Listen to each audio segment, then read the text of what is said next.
On the record here in Fremont County, this is CR 2220-838, State of Idaho versus Lori Noreen Vallow, aka Lori Noreen Daybell.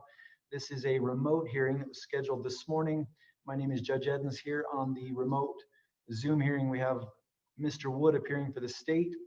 We have Mr. Means, the attorney for the defendant. I also have Ms. Daybell appearing from Madison County, and some IT people here to help us out. This matter is being streamed live via YouTube. This is, again, CR 2220-838.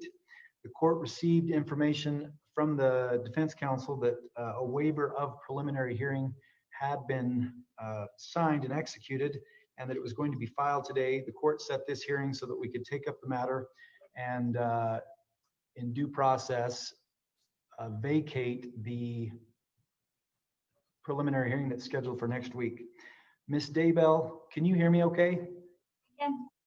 Yes. Ms. Daybell, I have in front of me a waiver of preliminary hearing that has the title on the top, State of Idaho versus Lori Noreen Vallow, aka Lori Noreen Daybell. Do you have that document in front of you? I do. Ms. Daybell, I can barely hear you. Do you mind speaking up? I do. Ms. Daybell, there are two charges on that document, count 1 and count 2, and there are 14 separate paragraphs that are listed on there. Is that the document you have in front of you? Yes. Ms. Daybell, did you get a chance to review this document in full with your attorney, Mr. Means? Yes. Do you have any questions about the document? No. Ms. Daybell, on page 2 of the document, under paragraph 14, it designates nothing. I just want to make sure that that handwritten thing of nothing was there at the time you signed this. Is that correct? Yeah. It was. Did you say it was? Yes.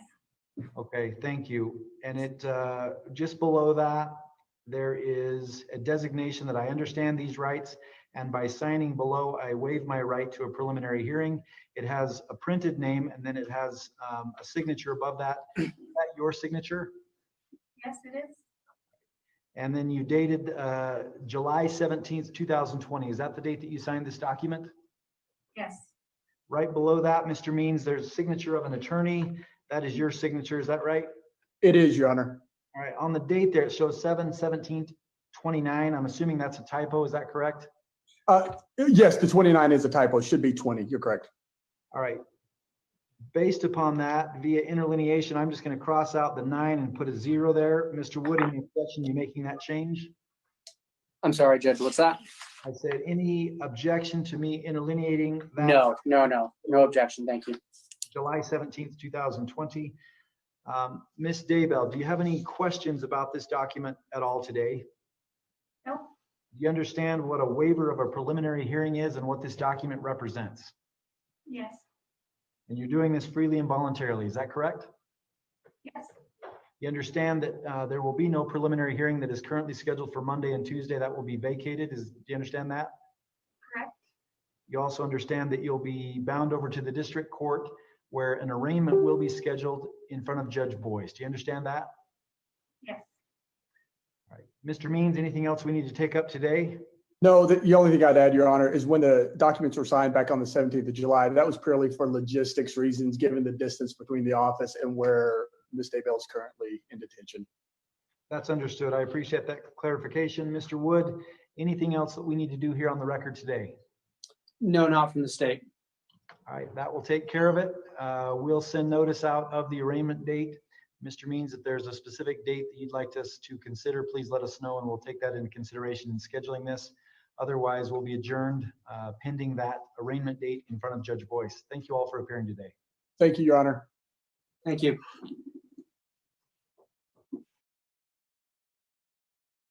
If you hadn't already seen that, you've now seen it. You can also rewatch that at Dad with a Phone on Facebook, YouTube, somewhere else probably too. What does it all mean? What is it? What's behind it?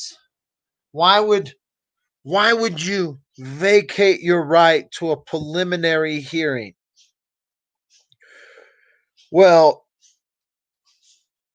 two reasons. One, you don't want to go through the shame of it. I mean, think about what Chad was drugged through. Now, somebody asked, do you think she's running for a deal? Do you think she's going to make a deal? Well, what do you think? If you're guilty of stuff, even if, let's say, let's play the advocate for Lori over Chad. All right. If you're guilty, but you know Chad is more guilty,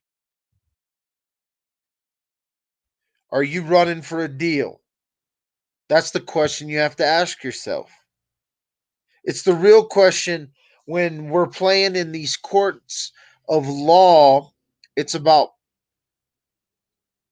reasonable doubt of the evidence. And then if I can point the finger at the other guy, yeah, I'll do 3 months in jail. You guys, I don't think you guys realize. I mean, some of you might realize, but I don't think you guys realize what they have been charged with is the equivalent of the lowest degree felony, like tampering with evidence and stuff.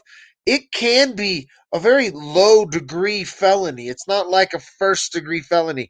I don't know, and I'm not going to sit here and tell you. Maybe their charges carry 20 years in life or 20 years max. But if she were to cut a deal, she may cut a deal where she does either time served and or some sort of very minimal jail time if she cuts a deal.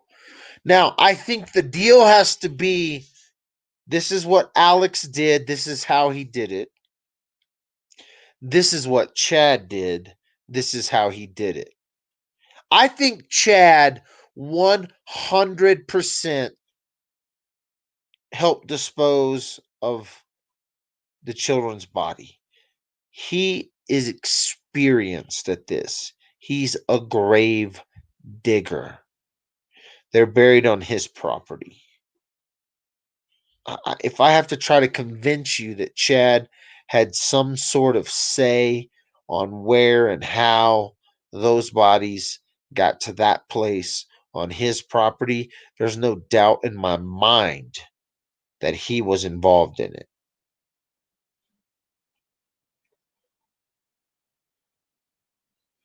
I have no doubt that Alex is a killer.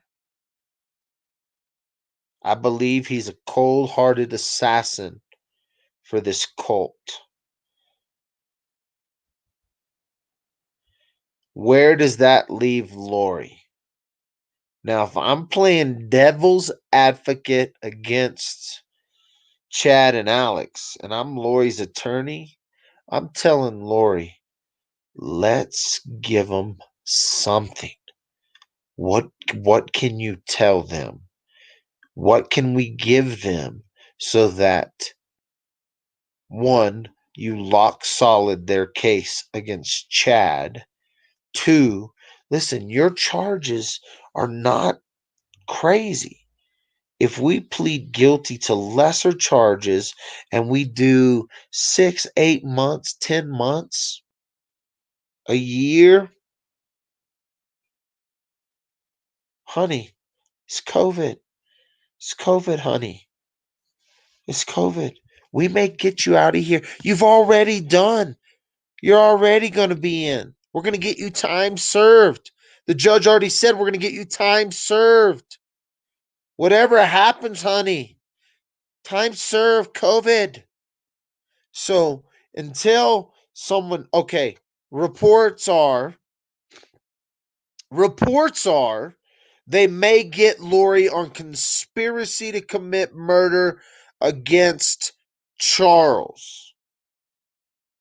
a cop says, I may have some evidence now, I may have something, I may know something, I may be ready to, I'm thinking about pressing charges. Well, first of all, it's not the cop who presses charges. They have to come with enough evidence to the district attorney's office. The district attorney then has to look at it and say, guys, y'all had this video, but guys, you talked to him, but guys, you were on the scene.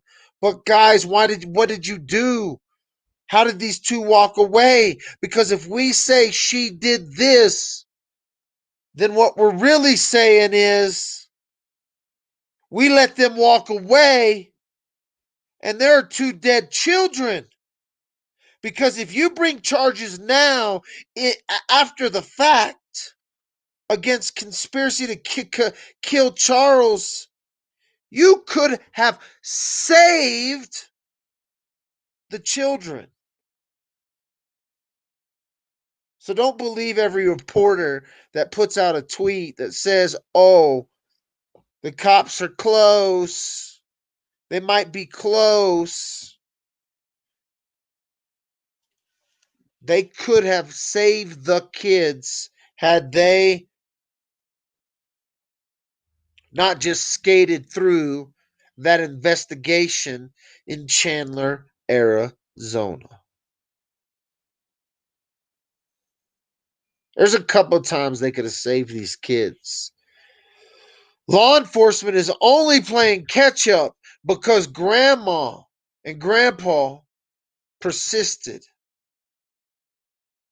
Don't think the cop's going to do anything for you and your family. You're gonna have to stay on. You somebody comes after your family, somebody does something to your family like this. You almost have to handle it yourself, because if you can't pressure the cops into doing something, they're not gonna do it.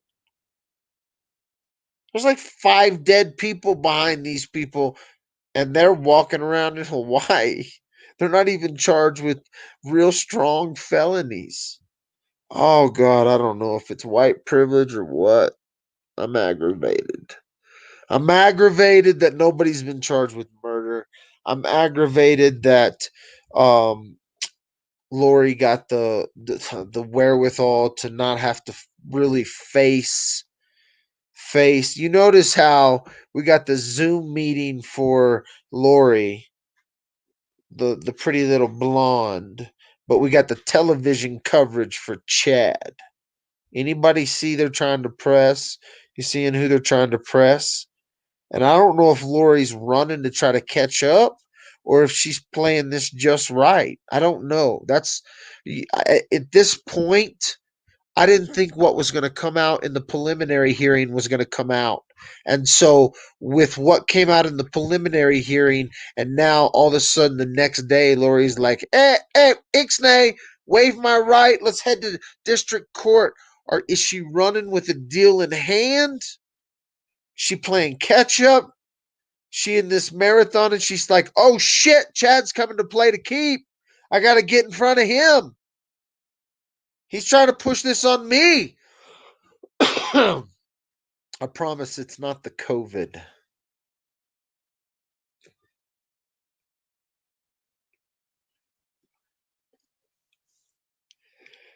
It'll be interesting to see how this plays out in district court. Hey, I just looked at the map. I was like, how far is it to freaking Madison County? Where's this thing going to play out? Because let me tell you what does happen. So now they're on the same schedule. They were pretty close anyway, right? But now they're really on the same schedule.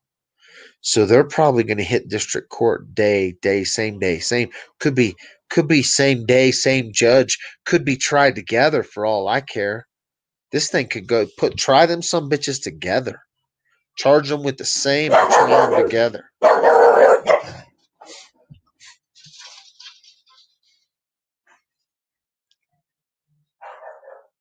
Yeah, they should try them together. And I don't know. Maybe that's what they're going to do. It's cheaper for the court. I don't know what it looks like in a. I think since you don't have to, since you're only having to approve they conspired to, conceal evidence. Until you charge somebody with the murder of them. And if you're going to tell the story, then tell the story. If one of them comes forward, have them tell the story. The deal should be, listen, you better tell the story so convincingly that Chad doesn't even try to mount a defense. Like if Lori's going to come out, then you better tell the whole story. The only way hey, baby girl, take a lesson from KK. The truth will set you free.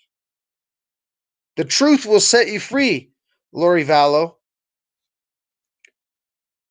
Unless the truth is you're the mastermind. If the truth is you're the mastermind, then lie, lie, lie. Hey, want to give a shout out to an Amazon documentary called Dishonesty. Dishonest? The Truth About Lies. It's like $3.99, rented on Amazon. It's amazing study on the brain and the human behavior about lying and telling the truth.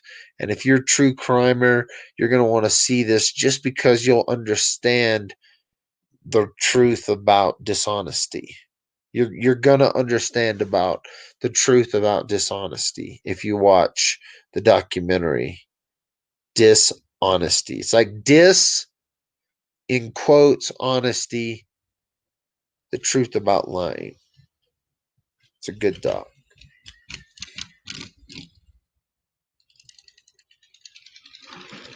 What do you think? Should they be tried together? Should they be tried separately? Is Lori running for a deal? Or is she playing catch up? See, she could really be playing catch up to Chad's mustard because he's already out in front. He's already gone. He's already there. And she's just trying to get on the dog, trying to say, hey, let me play.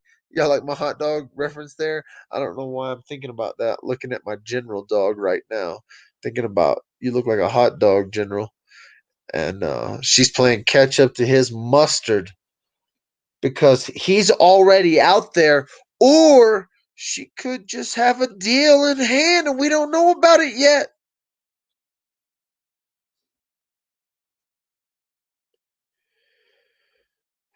KK has like half a year and she's out and she was involved in murder. So if Lori had the right lawyer, but I don't think that's the case. I think she's playing catch up. I think she's trying to play catch up. I don't think she has a deal. I personally, I don't think, if you're asking me, if you're saying, what do you think? I think she's playing catch up. We're going to district court. There's a possibility. There's a possibility these things go to trial. If they go to trial, holy smokes, can you imagine? I don't know. What do you think? I'm out of here. That thing happened in 3 minutes. Chad Daybell stretched a prelim hearing for 2 days. Stretched a prelim hearing for 2 days. I wouldn't say it's unprecedented. Like I wouldn't say, oh, that's unprecedented. That a preliminary hearing was 2 days, but it's abnormal. I can promise you it's abnormal at best. It doesn't happen very often that very many, even in murder cases. I'm talking about where the defendant is charged with murder. Where the defendant is charged with murder, sometimes the preliminary hearing can stretch out for 4 hours. Maybe you get an all-dayer if you got some talking lawyers. But 2 days? Somebody said the trial of the century. I mean, epically, it is reminiscent of the OJ trial in a sense of we were all glued to wherever. The medium is different now, right? You can watch it live with Dad with the phone, or you can watch it live on court TV, or you could watch it because it's everywhere, right? So epically, yeah, it is close to the OJ trial, the trial of the century, the what is gonna the story, or it could just turn into, listen, we'll plead guilty if you don't give us the death penalty. Like, if it goes to trial, I think I don't know if Idaho's got the death penalty, but if they don't have the death penalty, maybe they should. Does Arizona have the death penalty? Fudge, So does Wyoming have the death penalty? Does anybody think that the trip to Yellowstone and the little um strip of land that they call immune to the murder charge has anything to do with the Chad Daybell case? Were the kids murdered at Yellowstone the last day they were seen alive, or were they murdered later? How, like, were they murdered at the apartment? Were they murdered at the Daybell house?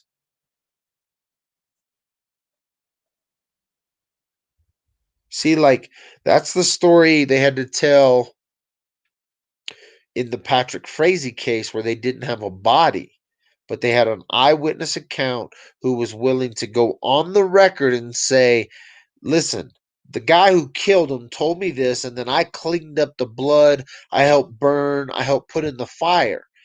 Is Chad going to say he helped Alex and put it all out on Alex? Is Chad going to say, no, it was Lori and Alex? Is Lori going to say it was Chad and Alex? Is Lori going to say it was Alex? Somebody has to tell the story of how the children died if anybody's going to get pressed the charges with murder. I think the only way somebody gets off right now or gets a plea deal is if they're willing to point the finger at the other person and say they murdered the kids. This is how they did it. This is my part in it. This is where I was at, how it was done. This is the only way a deal could come for Lori or Chad. And I'm not telling you that they would get a deal of not going to prison. I'm just saying they would get a deal. The only way you could go with to the DA is say, listen, my client is willing to tell you how the kids were murdered, who murdered them, what their part was it, in order to throw themselves at the leniency, at the minimum charge of what they've been charged for. So Chad's been charged with these minimum charges, right? You have to understand why they haven't charged anyone with murder yet. Because once they file charges of murder, they're not taking those back, right?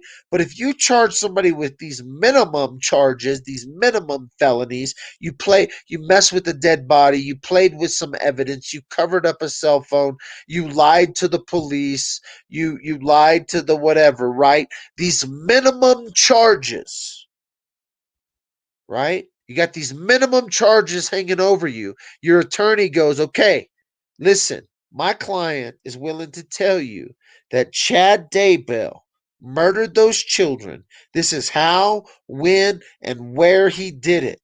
My client helped him cover up the bodies, and my client helped him dispose of some of the evidence. She lied to law enforcement, but she was scared for her life. She was under this cult spell. She's willing to throw herself at the mercy of the court in exchange for her testimony against him for murder charges now. We're not talking tampering shit. We're saying you put the murder on him and we'll talk a deal. So you have to understand how the DA is working. And if they don't get that, maybe they charge them both with murder. I don't know. I'm looking at this thing from the outside in and going, if one of these people doesn't break, they have a real good chance of minimal detention time. If they don't get to put murder on one of them, it's going to be tough. It's going to be tough.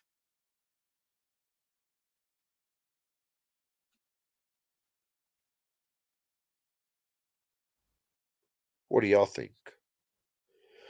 They got a lot of stuff as far as cell phone, high-tech shit. Juries love that shit. Juries love cell phone pings and maps and fucking diagrams. They love to look at that shit because they think that if you're holding your cell phone, then obviously that's just like them. I got control of my cell phone. I mean, like, very few people let their cell phone just wander into other people's hands, right? Very few people just be like, oh, yeah, hey, baby, yeah, you can take my cell phone for a little bit. No problem. Go murder somebody, bring it back, whatever, you know. Very few people. Where's your cell phone at right at this very moment, right? So understanding that cell phones are not necessarily exact, direct reflections of in person people, they're close. They're close. So juries love that cell phone ping shit. They love it.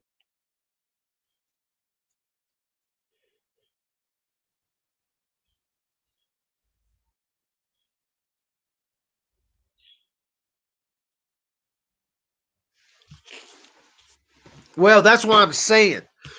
So if murder, somebody in chat says if murder was on the table, those charges would already be out.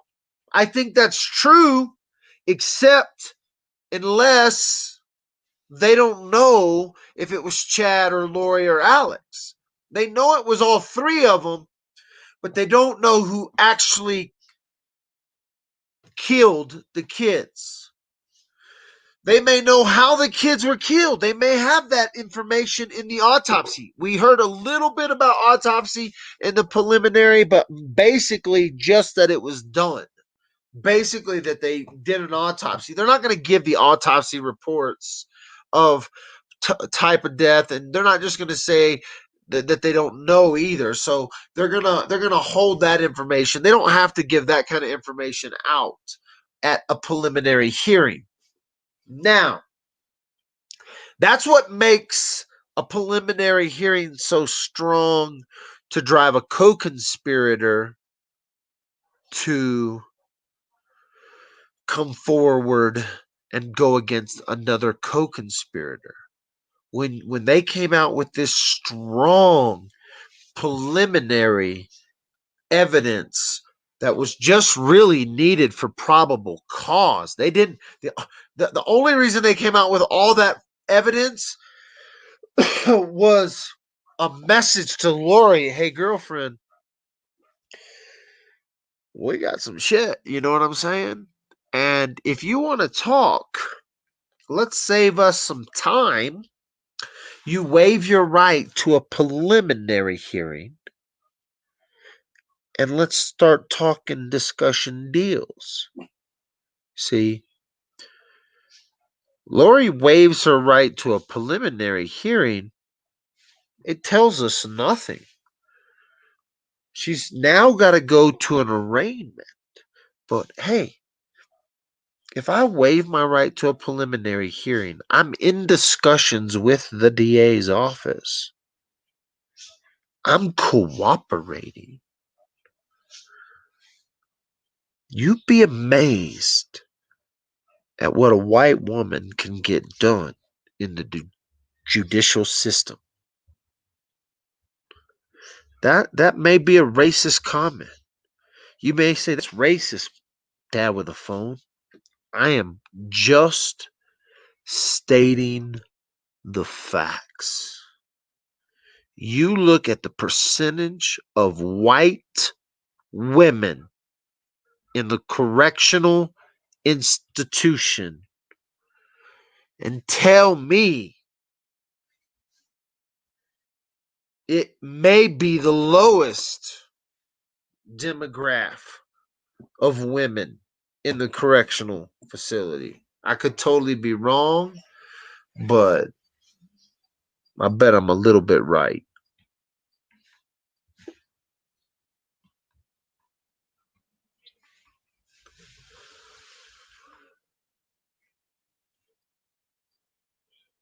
If she ends up working a deal in between now and whenever her hearing is,